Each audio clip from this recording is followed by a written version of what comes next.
Well, welcome back to this special edition, again with Jay Smith, as he speaks to us in a very casual setting regarding the issue of Islam, jihad, and what's going on in the world. And listen, it's very important that we understand in the West that jihad is underway. All of the noise and all of the spin shouldn't matter to you. You should know Islamic doctrine and what's going on. There is both a overt and covert attack on the world regarding Islam, coming against the West, coming against the world to establish a global caliphate. What is the nature of Islam? Why should it be combated? And yes, let's be honest, it's got to be hit hard on a military front because Islam is a theocratic, geopolitical march. But what do we do as Christians? We need to pick up this part of the battle, sharing the gospel with Muslims, exposing the fallacy of the Islamic faith.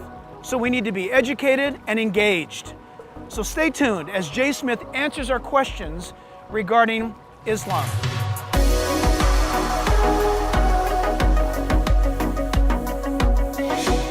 Okay, I think it's important that we do not only an overview, taking a look and see where Islam is right now in the world. And we're talking about the beginning of 2016, having just seen what happened in 2015, 2014, with the emergence of this group called ISIS. It's probably the most recent of many groups that have come before that. Al-Qaeda, Boko Haram coming out of Nigeria, Al-Shabaab coming out of Somalia. Al-Qaeda, we thought, was the new man on the block. Now we have an even newer group called ISIS.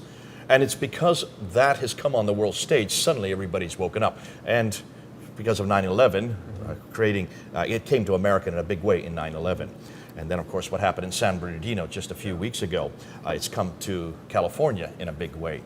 And so there's a huge confusion. Who are these people? What are these people that are, we call them radical, we call them extremists, we call them fundamentalists. There are many different ways to give the same name to the same people. And I think the best thing to do is to try to define this new group, this seeming violent, we call them barbaric group that is now come on the block and is scaring all of us. There's an awful lot of fear in the church because it doesn't seem like we can confront this group. And the fact that it's now in our neighborhood, when we saw it live, I mean, you were, even in London, we were watching that, we were watching as it was happening with the helicopters looking down as they were tracking that black vehicle, and then when they got out and they shot him there, everything was live. And I understand how you can even hear the dispatches. You can get the recording of the dispatcher as she was doing this amazing job of keeping everybody informed. That now is in our living rooms. How do we deal with this? Because it's no longer over there. It's no longer something that's in Iraq or Afghanistan. It's right on our own streets in San Bernardino. And I think what we need to do is we need to back up and say, hold on a minute. Is this something that's new? Is this something that's just come about because of Afghanistan, because of the creation of Israel in 1948, because of Iraq and the war with Saddam Hussein? Is it because of that, these geopolitical reasons? Is that why we suddenly now we have a group, this radical group that suddenly has formed? And what we need to do is we need to, well, let's take the word radical. Let's use that to define them. And that's a pretty good word. And the reason why is because radical means root. Radical number is a root number.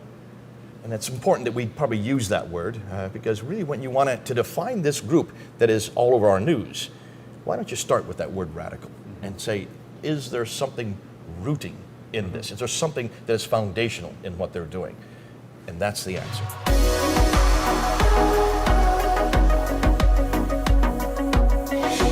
You're hearing radical, you're hearing fundamentalist, you're hearing extremist, and you're hearing moderate, and you're hearing liberal. Let's go and ask, why don't we define the words? And probably radical, as we've just done, means root. A fundamentalist is someone who goes back to the fundamentals. That's very close to radical. And I would suggest radicalists, fundamentalists are probably the two best words to use. Extremist is an emotive term. It's what you and I would like to say these people are because they seem extreme. So probably that's not the best word because from a Muslim standpoint, what these guys and gals are doing is not extreme. It's quite radical, it's quite fundamental, but it actually goes back to the very root. And let's go back to the root and let's go right back to the man that really defined Islam. And the man that really defined Islam is a man named Ibn Taymiyyah. Ibn Taymiyyah was writing in the 1300s. So we're talking quite a few years ago, 700-800 years ago.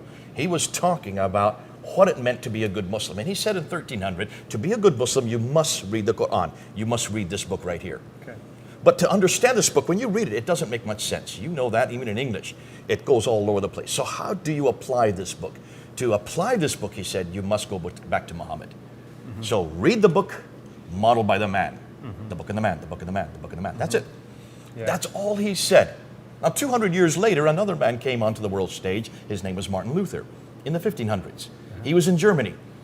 And he was confronting the traditions that had come into the church. And he says, to be a good Christian, you must read this book, modeled by another man, Jesus Christ. Sola Scriptura was his, what he said.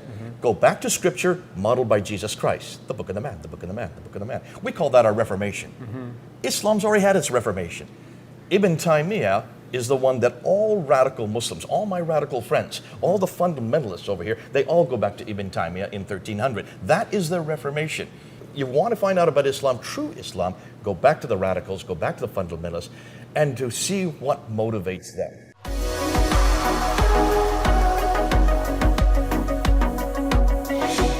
I think we need to be careful, and I think as Christians, we get it much quicker than anybody else. Most your secular world would want the Irshad Manjis and Reza Aslan and also Majid Nawaz. They would like them to be speaking for Islam. But it's fascinating, just those three that we use right now as an example, none of them are invited to mosques to speak. They don't have a following besides just a very few. Yet they are the ones that are given airtime all the time. For that very reason. Because they are the assimilated. They're the sanitized version of Islam. And yet that's the Islam that is not the problem. I don't mind them. They're great. I like to talk with them. I've been on television with Majid Nawaz. He's a fine man to talk to, but he doesn't represent Islam. And I know that, so therefore I don't spend too much time with him. It's the radicals that I have to spend more time with, because they are the ones that are growing and growing and growing. Just look at the statistics to support them. Now in Britain, let me just use Britain since that's where I live, after 9/11, the atrocities that happened here in the United States. They did a survey in Britain to see how many people supported Al-Qaeda, and only about 15% supported Al-Qaeda in 2001. A year later, they went back to find out how many people now supported Al-Qaeda. That group that had only been 15% had grown to 25%. In 2006 was the last time they did a survey in Britain, and the group that had been 15% that had grown to 25% now was 43% of all Muslims in Britain. Within 5 years, they'd gone from 15% up to 43%. It's now over 50%. Why? Where did they come from? Why did they change their mind? What is it they went to? The answer is very simple. They all started going back to this book. They all started reading this book for the first time because they felt threatened, because of Iraq. Yes, certainly does. No one supports, I suggest that Iraq and Afghanistan have not affected Islam. It has. And what happens when you feel threatened? You go home. And where do you go home to? You come back to that which is familiar. You go back to the Quran. You go back to the English translation of the Quran and you start reading it for the first time and you look and see what the Quran says. Now take a look at the Quran. You just read the first 20 chapters and there's verse after verse after verse after verse in the Quran that says when you are attacked, Surah 2, Ayah 190, do not go beyond the limits. Look at the next verse. And slay them wherever ye find them. Well, what do you do when you're attacked? You slay those who attack you. Surah 9, Ayah 5. Slay the unbeliever wherever ye find them. Besiege them. Lay in wait for them with every kind of ambush. What about us as Jews and Christians? Continue on in the same chapter to verse 29. Make war on the people of the book, the Al-Kitab. Surah 8, Ayah 39 says to do, this is what you do with those who don't believe. Slay them until there is no more fitna. There is no more unbelief in the land. How do you slay them? Look at Surah 47, Ayah 4. The first 3 verses in that chapter talk of what a believer is and what an unbeliever. So it defines a believer and defines an unbeliever. And a believer is anybody who follows Allah and follows the Prophet Muhammad. But to those non-believers, it says, cut off their heads. It's right there, black and white. Now can you see why Jihadi John was doing what he did? It wasn't he was making it up. It doesn't say that he had a proclivity for cutting people's head off. He was following Scripture. Irshad Manjis and Majid Nawaz do not go back to the Quran. They don't want to read these verses, and they would rather you not read these verses. But if they don't support the book modeled by the man, then who do they support? And who do they model? They support themselves, modeled by themselves. I remember doing a debate with Benazir Bhutto. Benazir Bhutto used to be the Prime Minister of Pakistan. We were doing a debate in the Oxford Union. We were debating this very issue. Is Islam a religion of peace? A very good question. Now, she used to be part of the Oxford Union. She had been a president there. Her picture's up on the wall. And she got up there, beautiful woman, and she says, listen, If you want to know if Islam is relevant for today, look at me. I'm relevant. I walk, talk, eat, drink, sleep. I do everything you do. I live in London. I feel totally relevant. Therefore, I'm a Muslim. If I'm relevant and I'm a Muslim, then Islam is relevant. So I said to her, when it was my turn, I said, Bibi, Benazir Bhutto, we call her Bibi. I said, Bibi, I'm so glad you feel relevant. I'm so glad you enjoy living in London. I'm so glad you can walk, talk, eat. Eat like me? You can eat pork like I can eat pork? Drink like me? You can drink wine like I can drink wine? Are you willing to go on television right now in Pakistan and tell the whole Pakistani world, you can now eat pork and drink wine because I told you so, because I am relevant? I said, that's not Islam. Call it Bhuttoism. Name it after yourself, but don't call it Islam. Because Islam, by definition, is modeled by a book, authorized by a book, modeled by a man. Yeah. And no Muslim can eat pork and drink wine.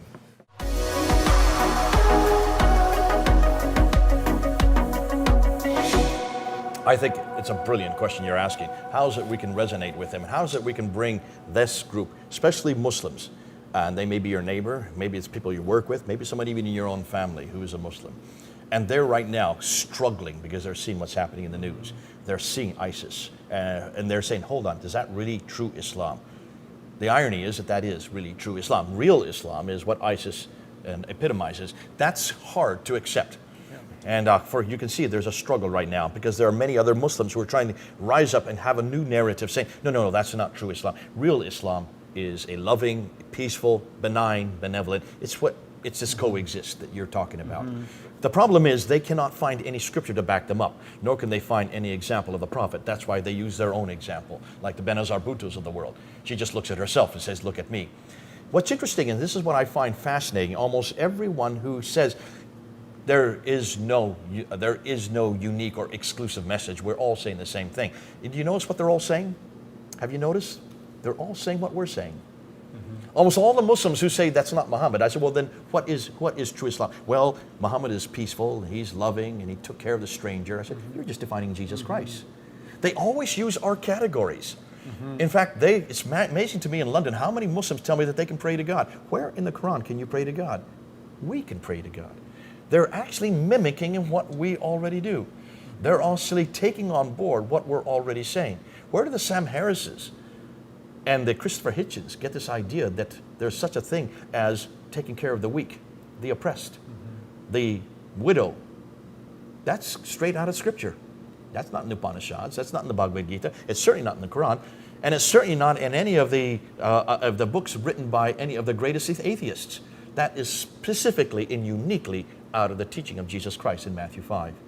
And that's why most of those who say Christianity is not relevant for today, I said, well, then what are you doing and who are you acting and where is your model? Because in almost every case what I'm finding is they're mimicking us. They just don't know who and the man is behind who we are. Because it's not us that's important. It's Jesus Christ. And I've said this for 33 years. I've asked people all over the world, every Muslim I know, can you show me anything wrong with Jesus? For 33 years, I've asked that question. Find one thing wrong with them, one thing that's irrelevant for today. I have yet to find anybody that's found anything wrong with Jesus. That should tell you something right there. If you really want to have peace in the world, if you really want to help your friends, if you really want to help your struggles from depression or all the difficulties that people are having in their lives, there's only one person I know who's already been there, who's already done that, who's already solved that, who's already waking and saying, come home. Come home, come home to me. Open the door. I'm sitting at the door and I'm knocking. I'm waiting for you to come to you. Because it's Jesus who was the only one that I know that heals you from the oppression. It's Jesus, the only one who already models for us what true peace is. Refusing to use the sword, not even letting his disciples defend him, saying that's not the answer for the world today. If you want to find true peace, you better come back to Jesus Christ. If you want to find the scripture that has all of that encapsulated into one place, you better come back to the Bible. This is it. This is the book for today. That's why it's the bestseller. It's always been this bestseller. And it's not the Old Testament I go to. This is always a big confusion. It's not the violence I go to Moses. Moses is not my paradigm. I don't go to David. I don't go to Billy Graham. I don't go to Augustine. I go to Jesus. And it's Jesus who said right in Matthew 5. He answers that question. He says, I have not come to destroy the law. I've come to fulfill it. And then he gives 6 different applications in chapter 5 of what he means.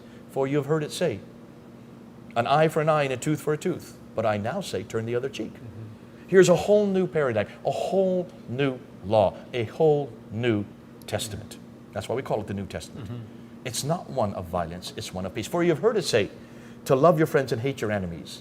But then he says in verse 44, but I say to love your enemies. Ooh, I love that.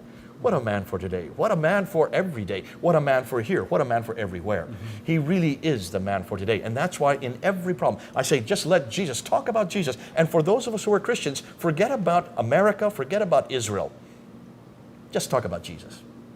He wins every debate. He wins every discussion. And he wins it winningly because he is one that you can't find fault with. Not at all.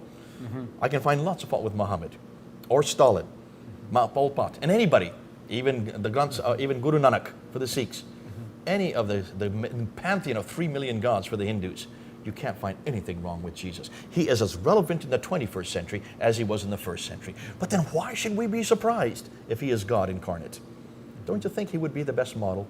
And isn't it interesting that everybody seems to be mimicking him, but they're not giving credit to who he is? We need to bring him home. Yeah.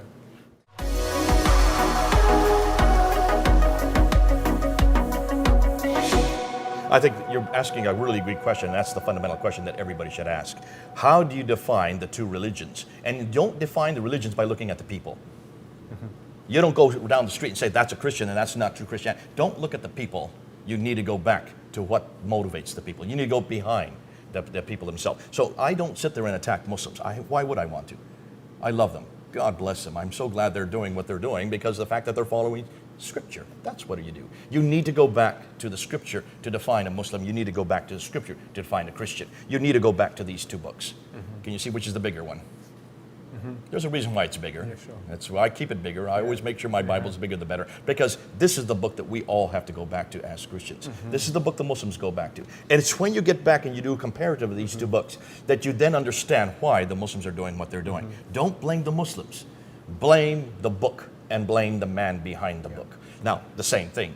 If a Christian comes down the pike and says, I'm a believer in Christianity and starts waffling on things that I've never heard of before, I want to know where he gets that in Scripture. We demand that. Jack always does that. He gets up and he puts the Bible above his head. Remember Billy Graham? He used to hold the Bible up here. Why? To show that it was not his opinion that mattered. It was what Scripture was saying. He was nothing more than a purveyor of Scripture. He was there to communicate Scripture so that we could understand it in the 21st century. And that's exactly what pastors are meant to do. We demand them to go back to Scripture. We demand them to read it, to exegete it, to assimilate it, and to apply it to our lives. In the same token, so do Muslims. And that's why we start from the same paradigm. So we're very much like them.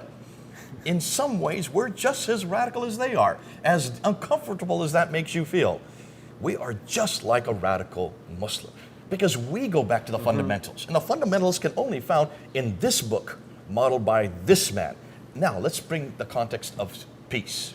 See, every Muslim I hear says, well, Islam is a religion of peace. So the first question I ask them is, if you believe Islam is a religion of peace, and I'm sure you are a man of peace, that's not in doubt, because almost every Muslim I meet considers himself to be peaceful.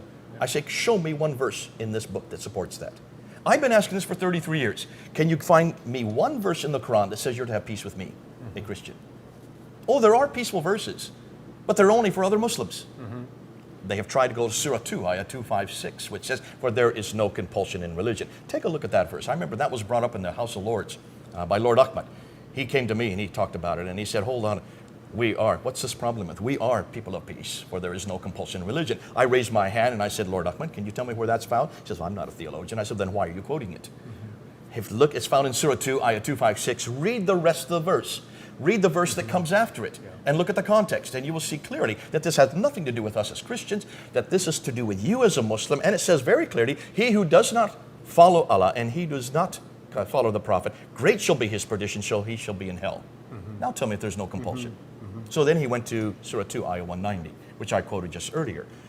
If they attack you, don't go beyond the limits. I said, what limits are you not to go beyond? He says, well, I don't know. I said, why don't you read the verse? Read the next verse and slay them wherever you find them. So then by that time he jumped to, well, it says in the Quran that you're to save a life. And he who saves a life is if he saves all lives.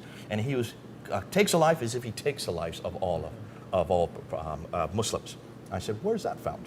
He said, I don't know. I said, let me tell you, that's found in Surah 5, Ayah 32. Have you read the verse? He says, no. I said, why don't you read the first part of the verse? Because the first part of the verse says, O children of Israel, are you a child of Israel? He says, no. Well, then this has nothing to do with you.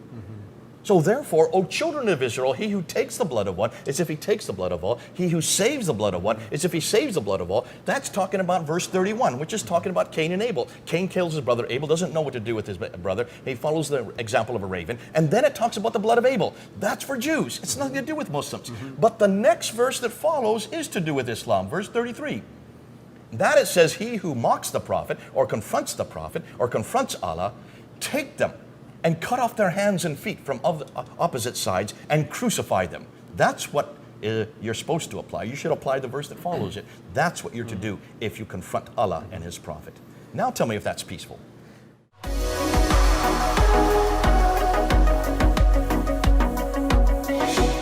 Now, the core elements for both Islam and Christianity, as I've been saying, you're probably getting nauseated with me saying it over and over again. It's the book of the man, the book of the man, the book of the man. It always comes back to the Bible and the Quran and Jesus and Muhammad. You've got to come back to those two things because that's what forms us. Without the Bible and without Jesus, we're nothing. Without the Quran, without Muhammad, Islam is nothing. Therefore, you've got to come back to those two, and that's why we need to unpack them. Let's do a comparison like with like.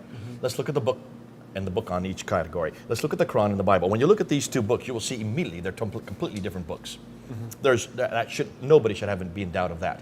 This book here is ulta pulta, as we say in India. That means it's all over the place. Try to see if you can find one complete story in this book. Every story in the Quran does not begin, nor does it end.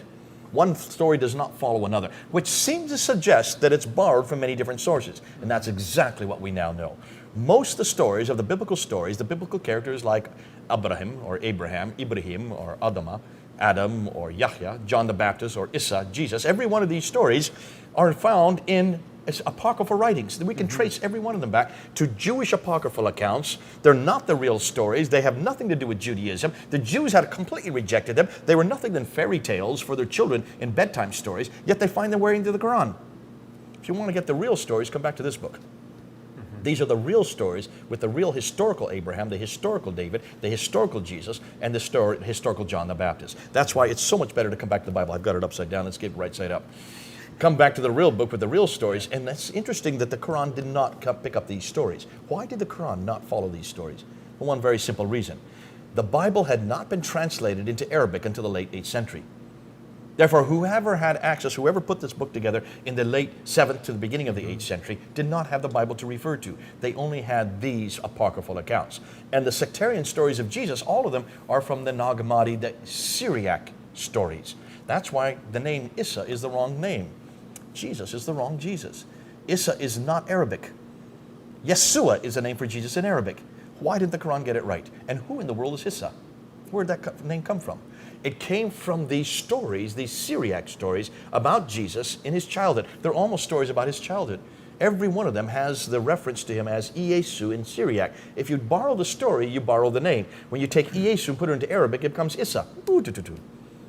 They've got the wrong Jesus. They've got a Syriac Jesus. They've got a Gnostic Jesus, a Jesus who has nothing to do with God, who doesn't die on the cross. Can you then understand, not only do they have the wrong Jesus, they got the wrong God.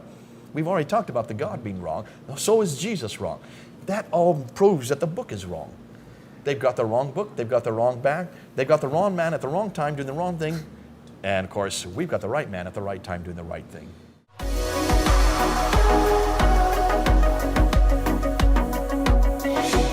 Well, I think the first thing you do, there is so much material out in the Bible. Listen, this book has been attacked since the 1800s. There in Germany, in Tübingen, this University of Tübingen, with people like Wellhausen, he started attacking the Bible, and he needed to do that. They're looking at what we call redacted criticism, source criticism. We have certainly literary criticism, higher and lower historical criticism. All these criticisms were legitimate. They had to be asked. Sure. Every one of those criticisms have now been answered.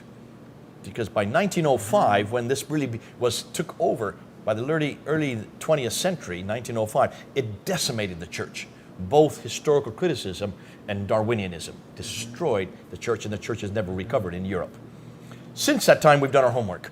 And that's why if you come to London and come to the British Museum, God bless the British, because they stole everything and put it into one building so we could look at it. And if you look at that building, you will find artifact after artifact, stela and murals and tablets, all of them talking about these people, these dates, these events. We have in almost every case, we can now pretty much support 1st and 2nd Kings, 1st and 2nd Chronicles, 1st and 2nd Samuel, the book of Daniel, the book of Jeremiah, even much of the book of Genesis, just from the artifacts we have found, proving we've got the right man at the right place, doing the right thing at the right time. That's how great our Bible is. In fact, today, they can't find one artifact anywhere in the world that controverts a properly understood biblical statement.